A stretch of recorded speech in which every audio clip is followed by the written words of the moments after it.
The most disconcerting truth that Rudolf Steiner shared only with students who had progressed sufficiently in spiritual practices to be approaching the threshold between ordinary perception and supersensitive abilities was not about advanced meditation techniques, nor about complex esoteric cosmology,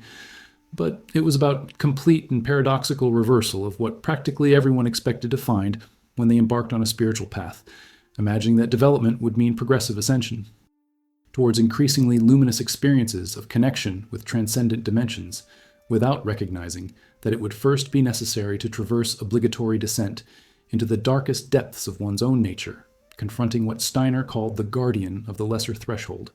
a figure that would inevitably appear when meditative practices had dissolved barriers between conscious and unconscious, sufficiently to allow all repressed psychological shadow content to emerge simultaneously into full consciousness, concentrated in an objectified form that could neither be ignored nor rationalized, but which forced brutal recognition of everything that one had denied about oneself through years, or even multiple previous lives, where problematic patterns had been established and reinforced through repetition without ever being adequately confronted and consciously integrated. This revelation that light did not come first, but that darkness had to be crossed before any authentic enlightenment could emerge, was a profound shock to practitioners who had begun the spiritual journey with romantic motivations to transcend difficulties of ordinary life by achieving elevated states of peace and bliss, without understanding that these escapist motivations were precisely what kept most people in superficial spirituality, which was adoption of esoteric practices and vocabulary. Without genuine transformation of character, which was the only true criterion distinguishing authentic development from simulation, which was much more common because it allowed the ego to remain intact, operating according to self-old patterns of seeking external validation and avoiding honest confrontation with aspects of nature that were uncomfortable to acknowledge, but that operated destructively when held in the shadow of unconsciousness. The foundation of this paradoxical inversion, where darkness preceded light in authentic spiritual development, was rooted in Steiner's understanding of the structure of the human psyche, where ego functioned as an elaborate system of psychological defenses built from childhood to protect the vulnerable self from experiences that were perceived as threatening, initially traumas and wounds from primary relationships that taught children that certain emotions, needs, or aspects of nature were unacceptable and must be suppressed to maintain love and approval from authority figures on which survival depended, and later through internalization of social norms and cultural expectations that reinforced messages about which aspects of humanity were acceptable to express publicly and which should be hidden in shame. This process of ego construction through selective rejection of aspects considered unacceptable did not eliminate these aspects but simply remove them from conscious awareness, exiling them to the unconscious, where they formed what Jung called the psychological shadow, repository of everything that the person was but refused to recognize that they were. And this exiled material did not remain passive, but continued to operate actively through multiple mechanisms, causing problems that the person did not recognize as originating from denied parts of themselves. Projections where qualities that a person denied possessing were seen exaggeratedly in others, causing disproportionate emotional reactions that revealed more about the psyche of the observer than about the reality of the person observed. Performances where repressed impulses found expression through behaviors that the person did not recognize as motivated by denied aspects, because they were rationalized as justified responses to external circumstances, instead of being recognized as emanating from inner dynamics, formation of symptoms where unresolved psychological conflicts manifested themselves as physical or emotional problems that appeared to come from external causes, but were somatized expressions of internal division between accepted and rejected aspects of self, and especially unconscious sabotage where the person repeatedly created situations that frustrated stated goals because dark aspects operated in opposition to conscious intentions without the person recognizing patterns that repeated themselves throughout life because they were attributed to bad luck or the actions of others, rather than being recognized as self-sabotage originating from parts of the self that had been exiled but continued to influence behavior. In ways that ego could not recognize precisely because recognition would threaten identity structures that had been constructed through denying the existence of these aspects. The reason why shadow confrontation through guardian encounter had to happen before one could safely access higher spiritual dimensions was that perception of spiritual realities was not a passive process of simply seeing what was there objectively as a neutral observer, but was an active process where observer consciousness inevitably influenced and shaped experiences through filters of expectations, beliefs, and especially through projections of unconscious contents that were not recognized as projections, but were experienced as perceptions of objective external realities.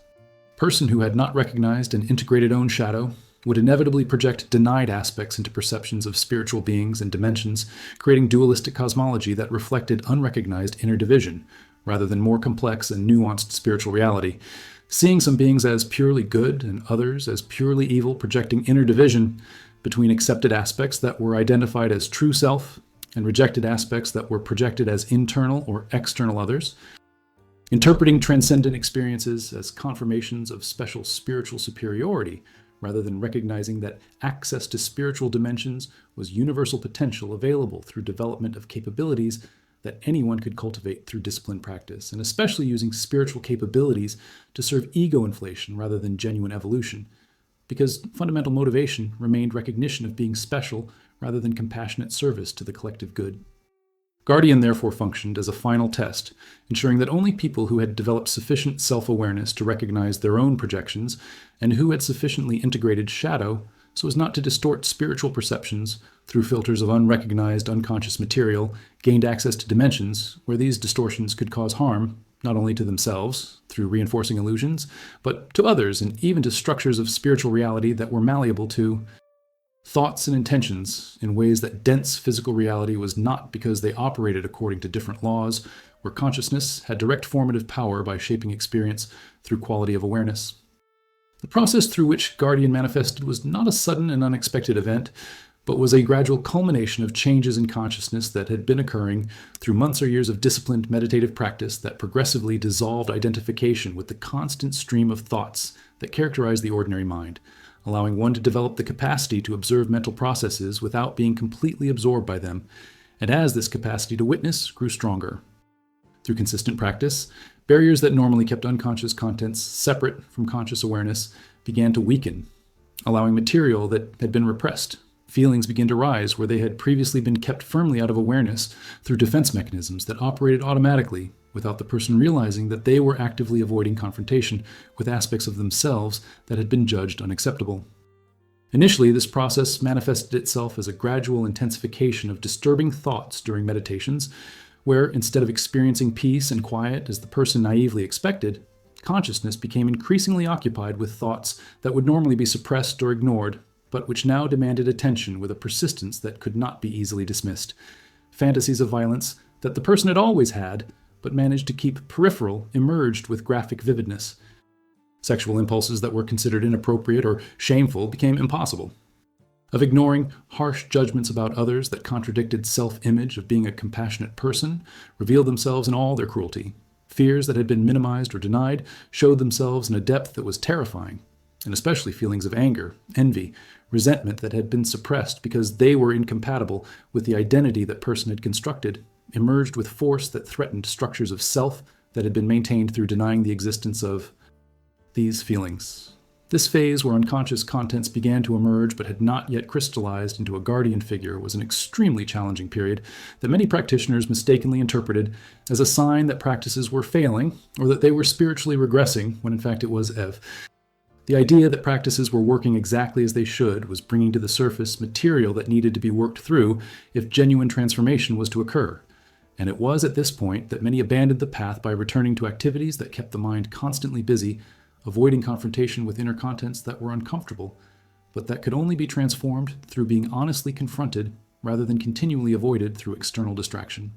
For those who had the courage to continue practicing, even when experiences were uncomfortable rather than uplifting, as romantic expectations suggested, gradual intensification of awareness of dark contents eventually reached a critical point where instead of multiple separate thoughts and impulses emerging randomly, everything that had been denied began to consolidate into a unified perception that Steiner described as the appearance of the guardian. A moment when, in a deep meditative state, a person suddenly became aware of a presence that was not imagination that he could control, nor was it a dream that he could awaken, but was perception on a different level, of reality that had the quality of being objective and autonomous, confronting consciousness with an intensity that forced recognition even when the person desperately tried to divert attention or rationalize appearance as an illusion. This figure took on dramatically different forms for each individual, shaped precisely by the specific nature of the shadow that had been constructed through a unique history of repressions and denials. a person whose dominant strategy was to repress anger to maintain an image of being controlled and gentle via a monster of destructive fury, revealing violence that he unconsciously desired to inflict but civilly suppressed, a person who cultivated a spiritual identity of humility and detachment, via an arrogant tyrant obsessed with power, revealing ambitions that operated under a veneer of performative renunciation, a person who took pride in rationality and control via a creature of chaotic emotions, revealing repressed emotional life that had not disappeared through denial but which operated autonomously, a person who maintained an image of sexual purity via a grotesque form of limitless lust, revealing desires distorted by repression rather than consciously integrated. In each particular case, the guardian's appearance was a perfect mirror, showing without softening or distortion exactly what the person was but refused to recognize. And the most disturbing quality of confrontation was not merely seeing negative aspects that the person suspected he possessed but tried to minimize, but it was recognizing the extent of systematic self-deception that had been employed over the years to maintain illusions about one's nature by protecting the self from truths that were uncomfortable, but that operated destructively when denied, rather than being recognized and worked through consciously. The emotional experience of confronting Guardian for the first time was invariably intense and often overwhelming,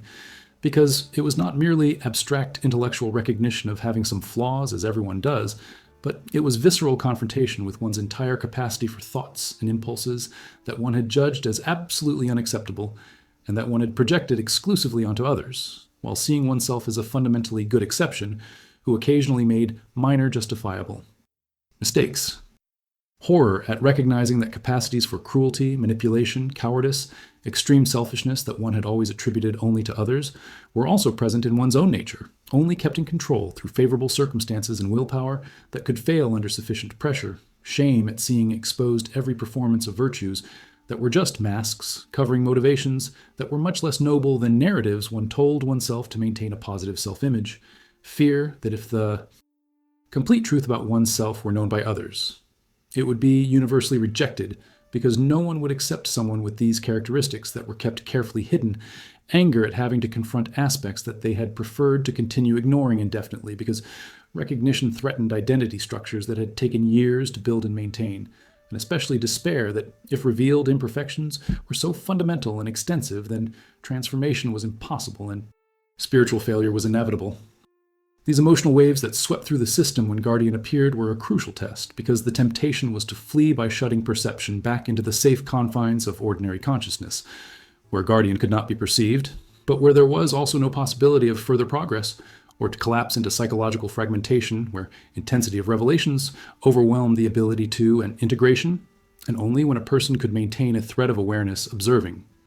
These emotions, without being completely dominated by them through the witnessing capacity that had been developed through years of preparatory practice, could confrontation be crossed constructively rather than traumatically. The essential work that had to happen during and after the initial confrontation with Guardian was not to try to eliminate revealed aspects through willpower, nor was it to escape them by returning to old defenses that kept them out of awareness, but it was to gradually develop a completely different relationship with Shadow, transforming it from a terrifying enemy that must be fought or suppressed to a part of the totality that needed recognition and conscious integration. This process of relationship transformation began with the simple act of recognizing without harsh judgment that aspects displayed by Guardian were actually parts of oneself, rather than being illusions or attacks from outside forces. And as this basic recognition was sustained through multiple confrontations and meditative states repeated over weeks or months, one could begin to explore origins of these aspects by asking, not why am I such a bad person for having these thoughts and impulses, but how did these patterns develop, and what unrecognized needs or wounds underlie them? When a person could begin to see that anger he had repressed originally developed as a protective response to injustices experienced in childhood where he had no power to defend himself, and that continued to operate autonomously because it was never consciously processed, when he could recognize that spiritual pride was compensation for deep-seated feelings of inadequacy that had been implanted by harsh criticism from authority figures and were now denied through cultivating the opposite image of superiority, when he could see that sexual impulses he judged as impure were expressions of basic need of connection and intimacy that was perverted through repression rather than being accepted as the natural life force that everyone possessed, then compassion began to emerge, replacing harsh judgment and allowing inner dialogue with shadow aspects that were no longer condemned as enemies, but were recognized as parts of self that had suffered through being exiled and that now needed healing. through conscious integration, where they could be directed constructively rather than operating destructively in unconsciousness. The guardian transformation that occurred as this work of compassionate integration progressed through multiple confrontations was not merely a change in how one felt about dark aspects, but was a literal change in guardian appearance that was perceived in deep meditative states, a figure that was initially terrifying. Blocking passage gradually became less threatening as it was seen with eyes of compassion rather than rejecting horror. More grotesque and frightening features softened, revealing underlying humanity that had always been present but was obscured by distortions created through repression. And eventually, in cases where integration was deep enough, Guardian could transform completely from obstacle to ally, or even dissolve, when aspects it represented were fully brought back into totality of conscious personality, ceasing to exist as a separate entity because there was no longer division between accepted and rejected aspects of self, but only wholeness where everything was recognized and integrated. This transformation was not a quick or easy process, but required extraordinary patience and sustained commitment over time because shadow layers progressively revealed themselves, with each layer protecting deeper layers that could only be accessed after surface layers were adequately worked through. First came recognitions of obvious discrepancies between social presentation and inner feelings. Then came recognitions of self-deceptions that one held, even in private, about one's own motivations. And eventually came even deeper recognitions that the entire project of seeking spiritual development was often tainted by motivations opposed to one's own, declared purposes seeking powers to feel special rather than to serve collective evolution.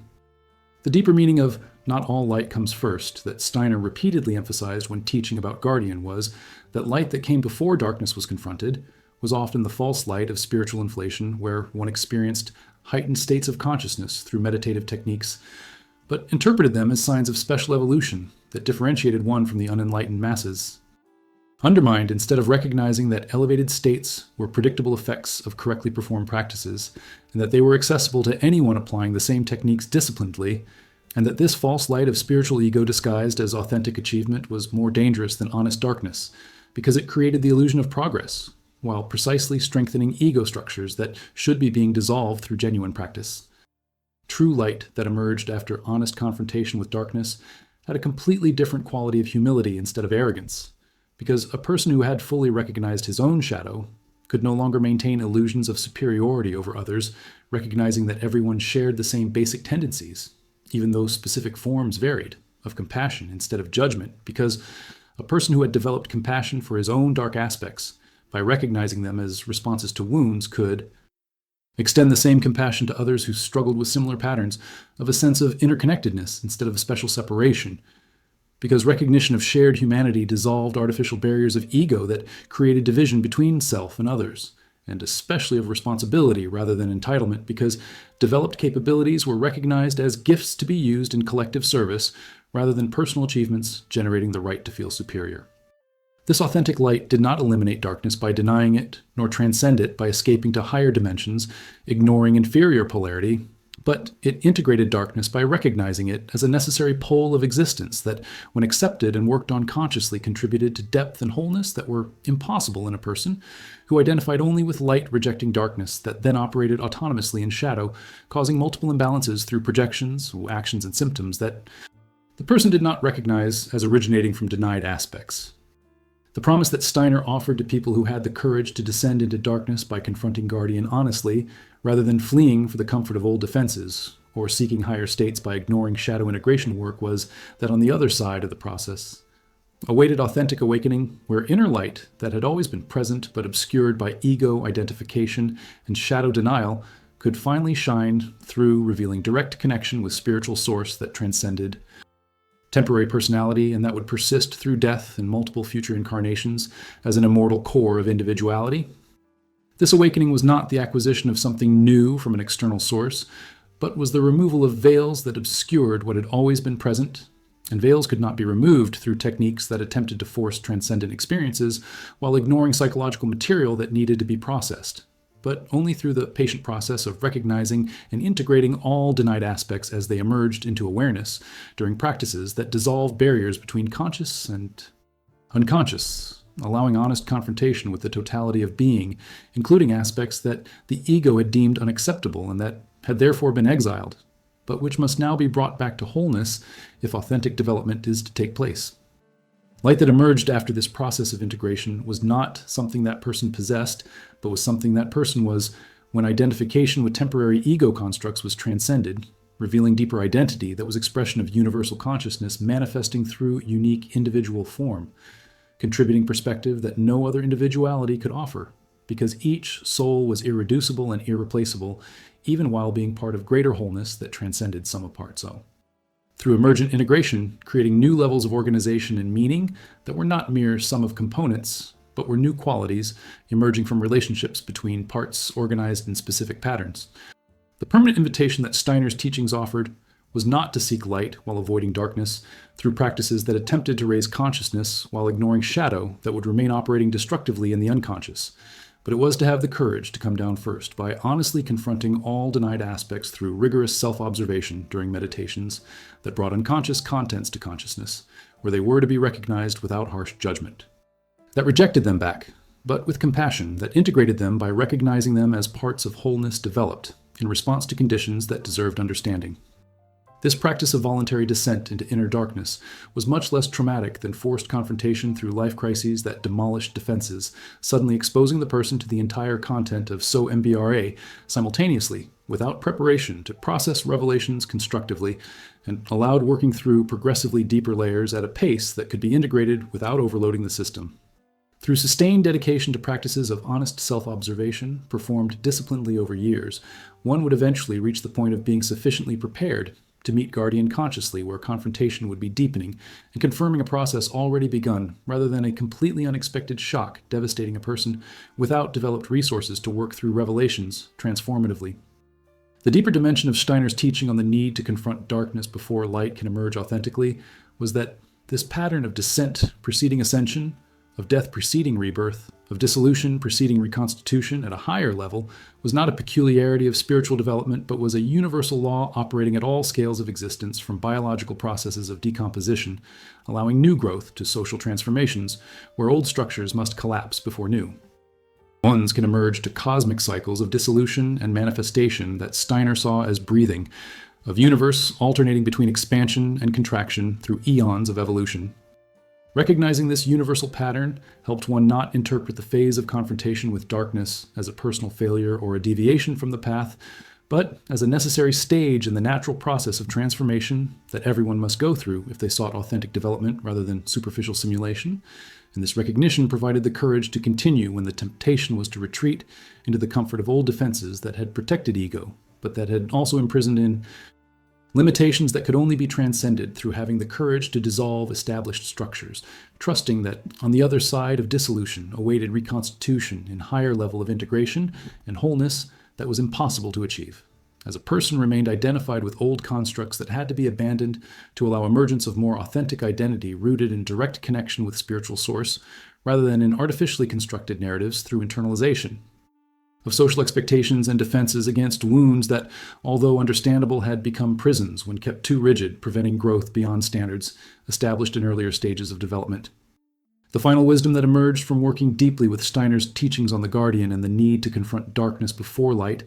was the paradoxical recognition that darkness and light were not actually conflicting opposites, where one must be chosen by rejecting the other, but were complementary polarities of one reality that only seemed opposite from the perspective of dualistic consciousness that still operated through categories of good versus evil, pure versus impure, spiritual versus material, and that authentic spiritual development was not transcending darkness by achieving pure light, but was integrating both polarities by recognizing that both were necessary and both contributed to wholeness that was much richer and deeper than unilateral identification with just one pole rejecting another, which then operated autonomously, causing multiple imbalances. This integration of polarities did not mean that a person must express all impulses indiscriminately, nor that he must abandon ethical discernment between constructive and destructive actions, but it did mean that he must honestly recognize that capacities for both compassion and cruelty, both generosity and selfishness, both courage and cowardice potentially existed in his own nature and in the nature of all human beings, and that recognizing these capacities rather than denying them allowed him to consciously choose how to act rather than being determined by aspects that operated autonomously when denied, because denial did not. It eliminated capacities, but only removed them from conscious control where they could be deliberately directed and allowed them to operate compulsively in the unconscious. A person who recognized his own capacity for cruelty could consciously choose not to exercise it because he understood from inner experience what cruelty was, and could therefore develop genuine compassion for victims and for perpetrators who were acting from unintegrated shadow aspects. While a person who completely denied the capacity for cruelty, seeing himself as a purely good exception, could not develop genuine compassion because he did not recognize shared humanity where everyone struggled, with the same basic tendencies even though specific forms varied. The complete transformation that occurred when a person behind the process of confrontation with the guardian by integrating darkness consciously rather than denying it defensively was not the acquisition of perfection where all problematic aspects were eliminated, leaving only pure light. But it was the attainment of wholeness where all aspects were recognized and integrated into functional totality, where the person was no longer fragmented between public, self-presented socially, and private, self-hidden in shame, but was unified by recognizing all complexity and contradiction of human nature without the need to deny any aspect because he had developed inner strength to tolerate complete truth about himself without falling apart. And this wholeness achieved through honest shadow integration was much more stable and authentic than the pseudo-wholeness of a person who maintained illusions of perfection through systematic denial of problematic aspects that then operated autonomously, causing problems that the person did not recognize as originating from denied parties, because they projected responsibility onto others or external circumstances by maintaining a narrative of being an innocent victim, rather than recognizing their own contribution to patterns that repeated themselves throughout life. The authentic awakening that awaited on the other side of the courageous descent into darkness that few had the courage to make, preferring to remain in the comfort of illusions that protected but imprisoned, was revelation of light that had always been present in the core of being, but had been obscured by layers of ego identification and shadow denial. And this light, when it finally shone through after veils were removed through patient work of integration, was not light that separated person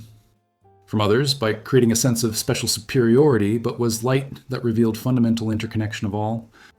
Life recognizing that separation was illusion created by identification with temporary ego constructs, and that deeper reality was unity underlying all appearances of division, awaiting recognition through development of consciousness that would eventually transcend limitations of separate individuality, while simultaneously preserving unique perspective that each soul had developed through experiences accumulated in countless incarnations, contributing to collective evolution of universal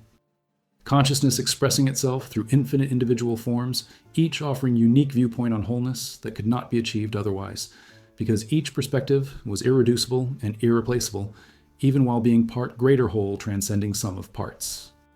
Not all light came first because darkness had to be honestly crossed before authentic light could emerge, revealing connection to the source which was unconditional love, embracing totality of existence including all polarities, rather than identifying only with aspects considered positive, rejecting aspects considered negative, which, when denied, operated destructively, but which, when integrated consciously, contributed to depth and wholeness otherwise impossible.